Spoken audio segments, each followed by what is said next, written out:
Good morning, St. Francis, and good morning, people of God. It is Thursday, the 14th day of April, 2022. It is Thursday of the last day of Lent, the 40th day of Lent. We have finally made it to this great moment in which the transition begins quietly and perhaps unnoticed as we move from Lent into the sacred Paschal Triduum this evening with the evening Mass of the Lord's Supper. So on this last day of Lent, we are going to have morning prayer here with our school, the Franciscan school, in a couple of minutes. But as you can see, we are all set up to welcome in the sacred Paschal Triduum this evening with the Mass of the Lord's Supper. Again, today Lent ends. There are no readings. There is no Mass this morning. There's only one Mass.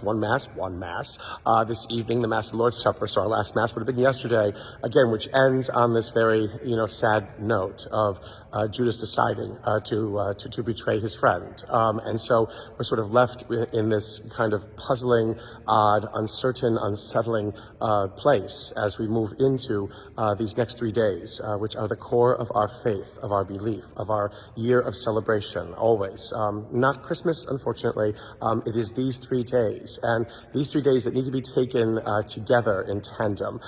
It's hard to pick and choose, because if you pick and choose, you only get one idea, and that's not always good, because we need the complete idea of leading from this Mass of the Lord's Supper this evening, really till evening prayer on Easter Sunday night. Most places don't have evening prayer on Easter Sunday night, but if you even go to the Easter Vigil, the Paschal Vigil, you should also go to Mass on Easter Day. Yes, you heard it from me. But today it's important to remember, when we celebrate the Mass of the Lord's Supper this evening, we are celebrating the institution, not of the priesthood. It is not of the priesthood. Did you hear me? It is not of the priesthood. Jesus does not make priests at this meal. He basically has a meal with them and tells them to remember what he did at this meal. There is no laying on of hands. There is no anointing with sacred chrism, because it doesn't exist yet.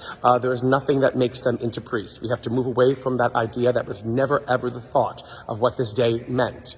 It is a day, basically, that brings forth, that initiates the core ritual that makes us believers in this world, and that is gathering around this table over my right-hand shoulder. It would look like my left-hand shoulder on this. Gathering around this table to remember that we are united not only to Christ and to God, but with one another. Whenever we eat and drink, to remember what it is that Jesus did in this world, that we may be nourished and have the courage and have the strength, have the wisdom to also continue to carry it out. And again, what did Jesus do in this world? Jesus loved, Jesus forgave, Jesus had mercy, Jesus gave, and Jesus was not judgmental, to those who did not need judgment saddled against them. And even to those who seemed as though they would need judgment, Jesus tried to reconcile in the best way he ever could, so that basically no one would be lost. Because if anybody is lost, then God fails. If anybody is lost, then the mission fails. If anybody is lost, then there is no hope for any of us.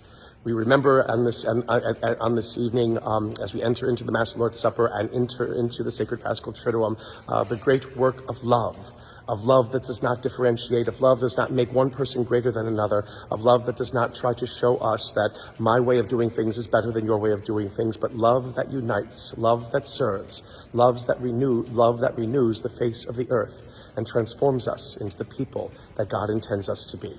A happy and a glorious sacred Paschal Triduum, St. Francis and people of God, and may the Lord give you his peace.